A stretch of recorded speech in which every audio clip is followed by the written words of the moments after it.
I'm going to show you how to create an atlas texture here inside of Blender. Now we're going to use some paid add-ons for this, but it's going to be a lot easier if we do that.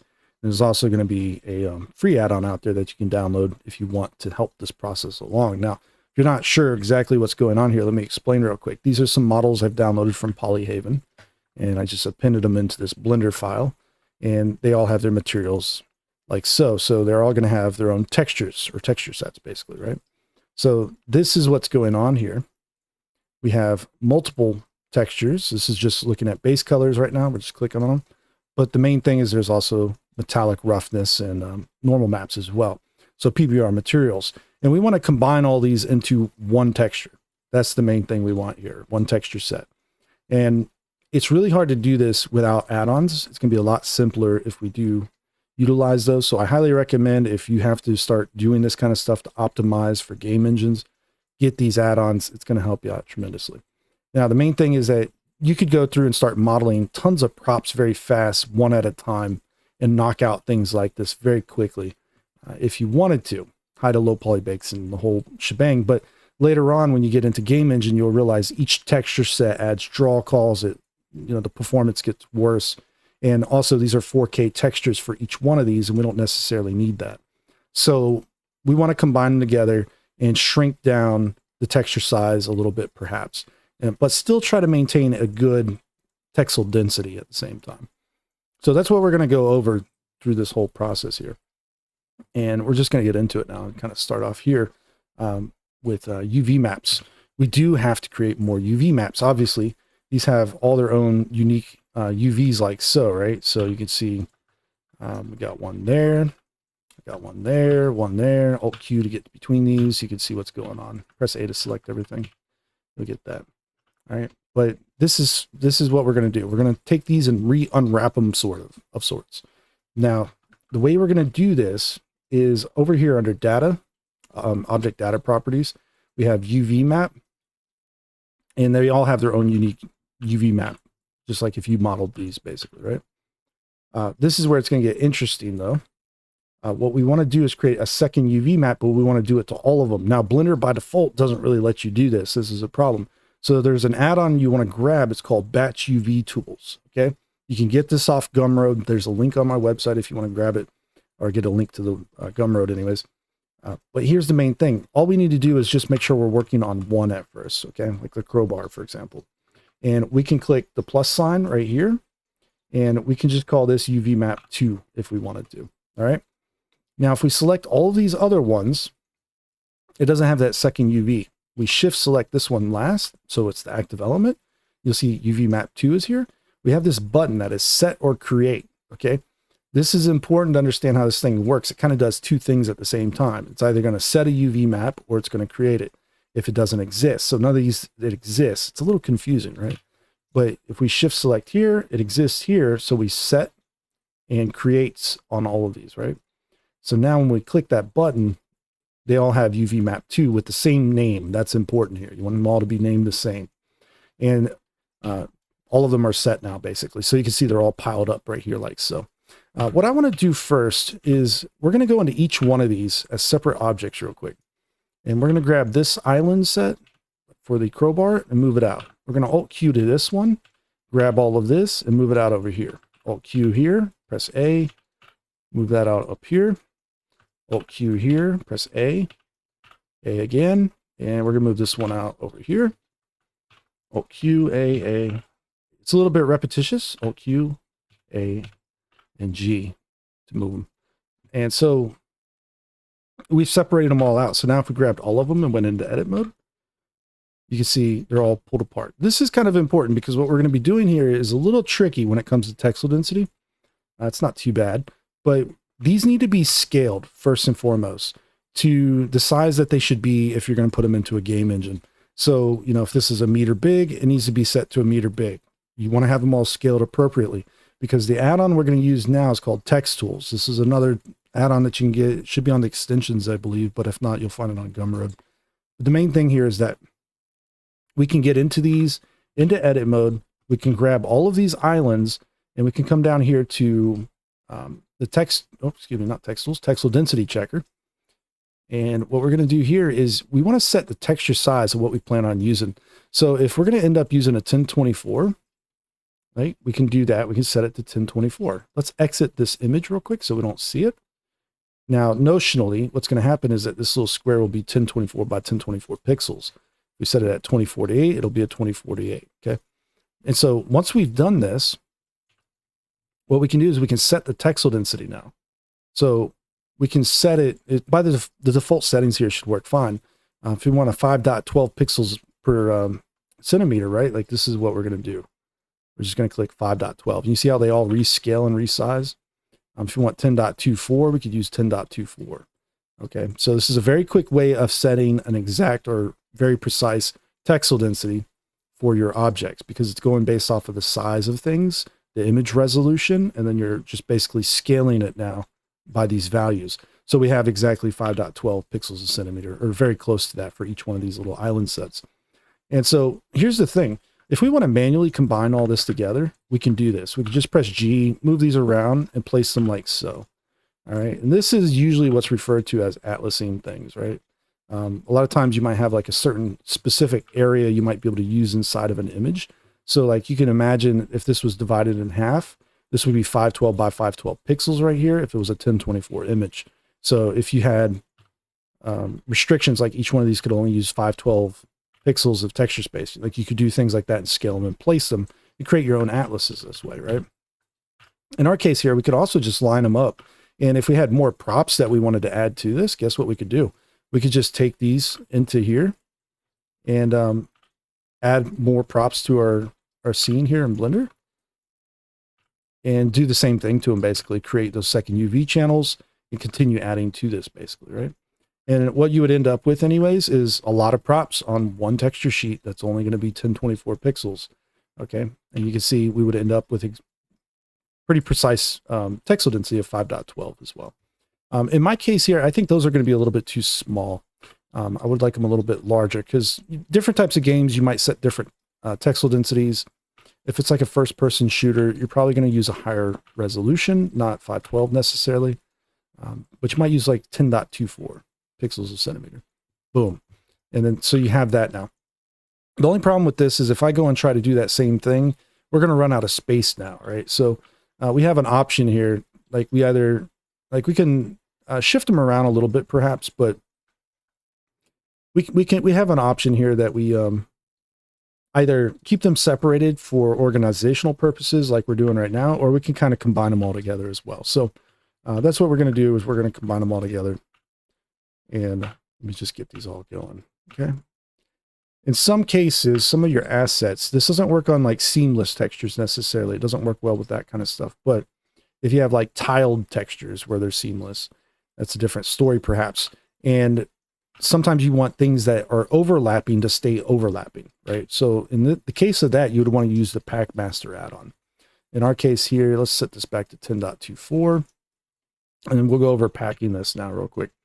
So the way we're going to pack this is we're not going to keep them separate little tiles like that. We're going to do heuristic search, advanced heuristics, pixel margin. We're going to set 8 pixels for a 10.24 texture size. If you're using something else, set it. Okay. 8 pixels and 10.2 or 1024. And we're going to turn pre-rotation disabled off. This is so that it only rotates 90 degrees basically. Okay. And that way they don't become like angled at 45 degrees and stuff like that. We can also click normalize scale if we wanted to, or any of that fun stuff. And our scale mode right now is max scale. So it's actually going to change texel density because it's going to rescale things or average their sizes together. Basically is what it's going to end up doing. Now, I think we're pretty close to our target. So if we do this and it changes scale on us, it's not a big issue. But if you don't want it to change the scale, change it to fixed, right? You can set it to fixed and you can click pack. And what you'll see is that it will pack it, but if it doesn't fit within the square, it doesn't pack them together. Okay. So I just wanted to point that out. That's what would happen. In our case, we're going to allow it to change the scale of the islands. So the texel density will change. And if I click pack now, it's all going to get crammed into here like so. Okay. And it's going to be 8 pixels of separation between these different little points and whatnot, right? The vertices and all that, faces, edges. Now, here's a little trick to this one, okay? And actually, it looked like it rotated it anyways. No, these are rotated by default. Okay, polyhedron. Some of the Polyhaven UV maps are a little, I'd say, questionable, but for the most part, they're usable. Here's the thing. If you have anything overlapping, advanced packing options, you can lock overlaps, okay? You can do this, it's no problem. You can also create lock groups. There's all kinds of fun things in here where you can make this behave in ways precisely that you want. Now, this isn't a pack master tutorial, but I'm just giving you some ideas here. You can do these kinds of things, right? So if you have things that are overlapping, sharing textures, you don't want to lose that, then lock your overlapping, basically. And you can see here the option for is any part, basically, right? Or exact. Now, so we can just repack this the way I was just doing, and we've done this, okay? And it's going to kind of figure it out. It's going to try to get the best percentage that it can here. So it's going up. It's 68% basically. It's going to go to maybe 70. Usually, you know, you want to try to get these things as efficient as possible. So 70 or higher is a good idea. I'm just going to leave it at 681 for now. Just press escape and end that out. So it's packed together, right? That's on the second UV channel. Now, that's good. Let's check back with Texel Density Checker. We have it all selected, and we're using 1024. We calculate Texel density. You'll see it actually went down a little bit. It's not the end of the world if it's a little bit off from your target, but generally you want to try to get it close to it for the most part. And so, yeah, there we go. Now we have that all packed together. So we're in good shape. Now, let's go back to shading. I want to see the textures here, perhaps, I think, is what we're going to end up doing. We have to bake this, okay? And how do we bake from one UV channel to the other channel? Vanilla Blender Baker is pretty questionable. Let's just put it that way. If we look here, the regular bake option, like we don't even see it. Usually it's in cycles. So it's right here. You can only do kind of like one thing at a time for the most part, which is a little bit frustrating. So Blender's Baker leaves a lot to be desired. There's an add-on. It's a paid add-on. It's called Simple Bake, and it's always getting updates, but it's very useful for things like this sometimes. And so what we're going to do is we want to take all of these objects right here, and in our bake objects, we're just going to add them, okay? We don't even have to have them selected now. We can set everything up in this bake menu. So we can just go and scroll down. We're going to be doing a PBR bake. So diffuse would be base color, basically. And then we have roughness, normal, and in our case, it's going to be metallic as well, right? So, or metalness in this case. That's what they call it. Now, if you have something like ambient occlusion you want to transfer over as well, you're going to have to do this again separately for that ambient occlusion, because I don't believe it actually has the option to do that. When you're doing something like special bakes and it says ambient occlusion, it's not the same thing, I believe. So just keep that in mind. You would have to hook your AO up to your base color and then do it that way. Unless I'm mistaken with this add-on, there might be a way of doing it, but I'm pretty sure that's the case. Unfortunately for our Polyhaven assets, they don't have AO maps on these anyways, so we're good to go as far as that's concerned. So the texture settings now, we were kind of covered PBR bakes.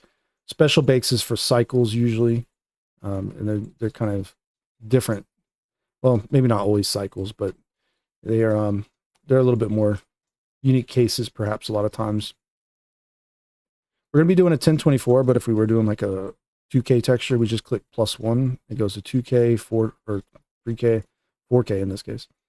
We're just going to go down to, you know, the 1K. If you want to click in here and type in a value, you could. Output height and width also. Like you can bake at a higher resolution and output it at a smaller resolution. Creates like an anti-aliasing effect. If you wanted to do that, you can see there's a bake margin here. It's by default set at 4. When we click +1, you see it changes it to 8. The reason this is going to behave in this manner is a lot of times, you know, you have 8 pixels of separation, but your islands are 8 pixels apart from each other.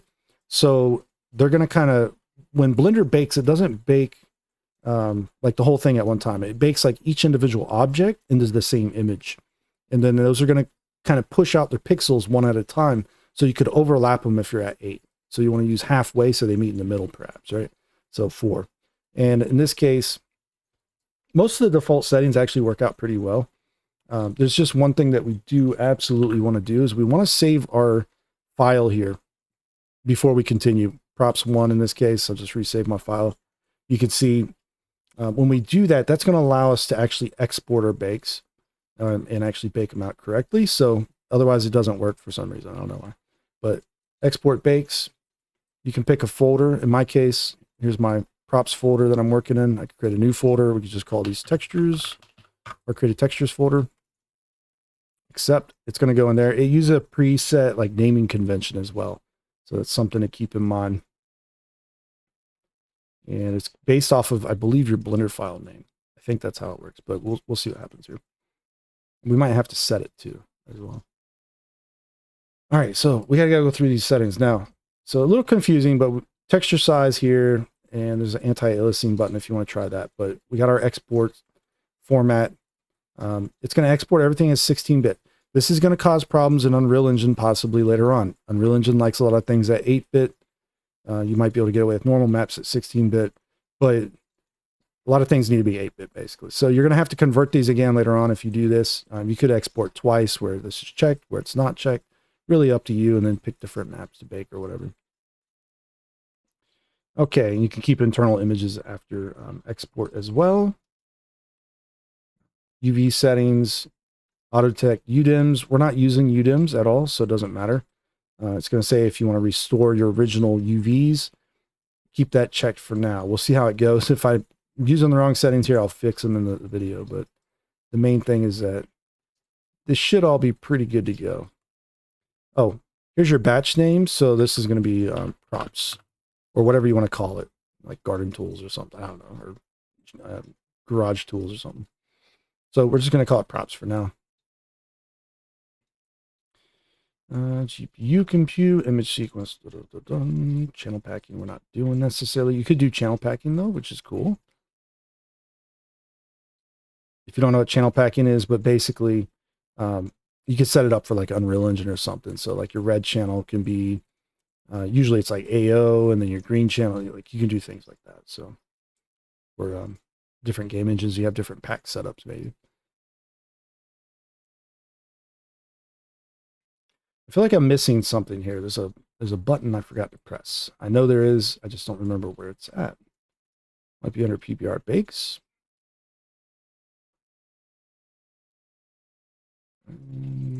Or texture settings. One of those others.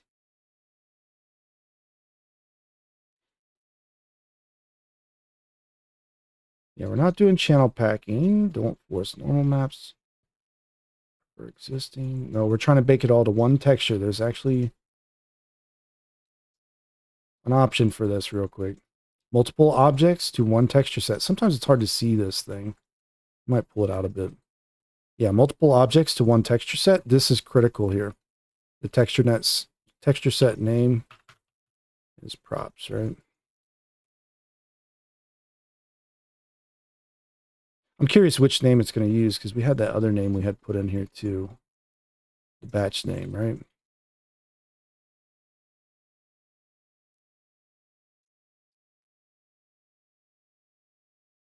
Yeah, I don't think we need that one actually.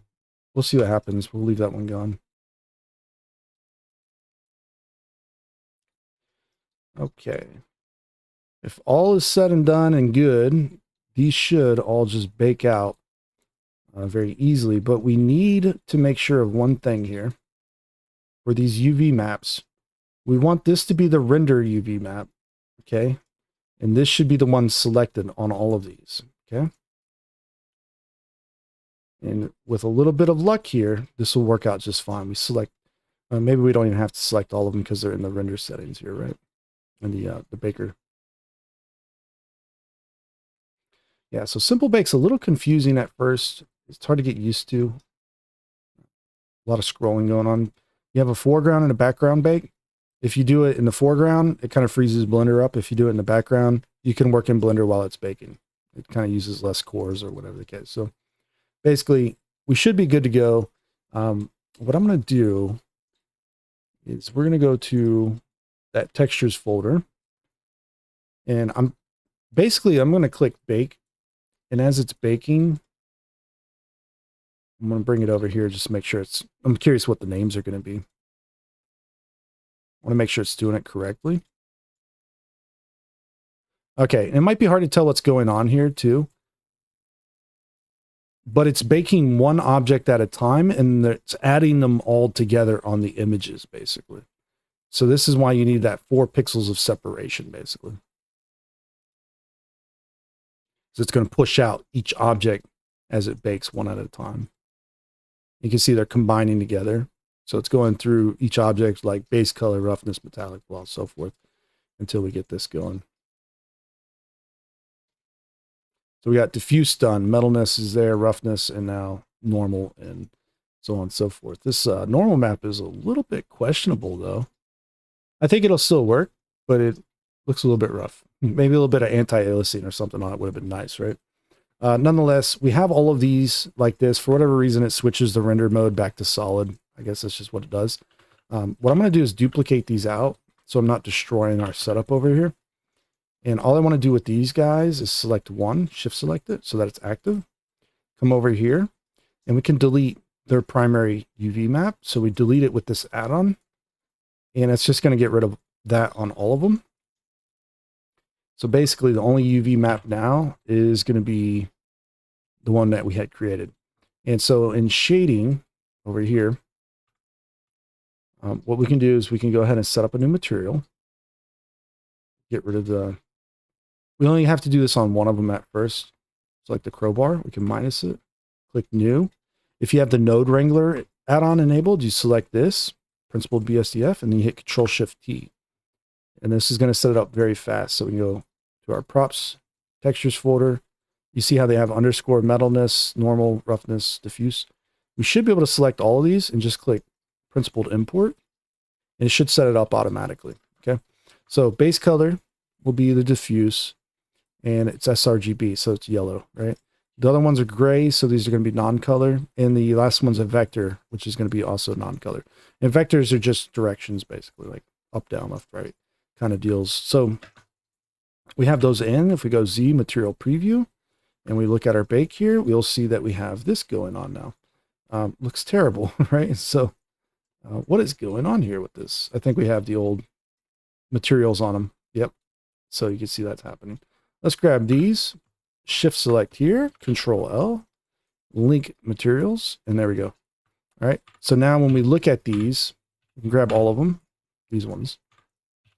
Go to the UV editor. It's using this UV map, and it's using that new one that we brought in, which was called props. And you can see it's done. There's two of them in here because it exports them out, but it's also going to use one internally. So that's going to be the marked fake user. That's what that F stands for, fake user. But the basic idea here is that they're now in here. So if I do props diffuse, whether it was the one we exported or the one that's packed in the blender, you can see basically the same idea. They're all matched up. They're looking like so, right? And so that's what's going on there. So yeah, we basically have taken these and combined them all together. So we now have 4K textures, unique textures for each one texture set, and it's going to be a 1024. Okay, so a 1K. This one's very detailed, as close as you can get. You can see you have all little markings on the bat. This one over here, they're still there. They're just a little bit blurrier. So anytime you reduce the texel density, you're going to get blurrier textures. But this is a little bit of a control measure, at least now that you have, where you can control that texel density. And you can see if they're going to fit onto the texture that you're going to end up using, basically, the 1024, the 4K, or whatever. And in a game, obviously, you know, we're not going to see much of a difference between these inside of a video game. Like these look almost identical as they're sitting right now. The crowbar, we can get pretty close to it. It's a little bit blurry, perhaps. It's going to be a little bit sharper over here. Okay. Quite a bit sharper, I would say. But ultimately, think about, you know, this is a 1024. So we're using quarter of the size of a 4K texture. We're not using multiple 4K textures. We're using just one 1K texture. That little bit of reduction in quality isn't the end of the world for video games, especially for props in the environment. This is what you want to do. You want to create kind of little batches or little sets of them a lot of times. And if you have created a bunch of things individually and you need to combine them together later on, this is the method you have to use to do that, right? Unless you have a different method, right? There's always different ways of doing different things. And there are automated ways of doing this as well. So there's like things that you can buy for Unity or Unreal Engine that should automate this whole process where you just select a bunch of things and combine them. But they don't usually give you precise control or allow you to do it as efficiently, right? So being able to do it this way may save you a little bit of headaches, because you have a little bit more ability now to go in here and, you know, just control it to a finer level. So we know that, you know, if we didn't like the way this worked out, we still have all of this right here. We could simply change like the resolution or rebake it out real quick, or continue to work with it if we need to. If we need to change the UV around a little bit or something like that. So we're not, you know, stuck anywhere. You know, you could save this out. So you got your packed one for now, or your Atlas texture, and you have this one ready to go, so you can modify it, tweak it, do whatever you got to do, right? And that's good. So whenever you're working on props, and you're, you know, a lot of guys do this where they create a prop and another prop and another prop and another prop, and they go into Substance Painter and they unwrap them all together. They go into Substance Painter and they start texturing them all out. You can do that, and sometimes it's actually useful, so they match a little bit better when it comes to like the brightness levels of the textures and whatnot. You can kind of see if they all look good together in batch. But if you ever find that it's easier to just do like one thing at a time, and the next thing, and the next thing, and then combine them later on, this is also very useful for that, right? The only downside is that sometimes assets can tend to look a little bit more broken up, meaning like they don't quite match in saturation or other various things, right? It's not to say you can't possibly go back and correct those things now. There's always ways of doing that, but sometimes it's still useful to do them in batch. So just keep that in mind as well. Ultimately, this is a rather complex situation that you run into. I didn't have anybody really, you know, give me the rundown on how to do this inside of Blender. So I had to figure this all out on my own. It took a minute, and hopefully it helps you out, right? That's the whole idea of this video, is just to save you a little bit of time, and maybe you could put it to some good use. So if you enjoyed the video, leave a like, subscribe, and I'll check you out in the next one. Take care.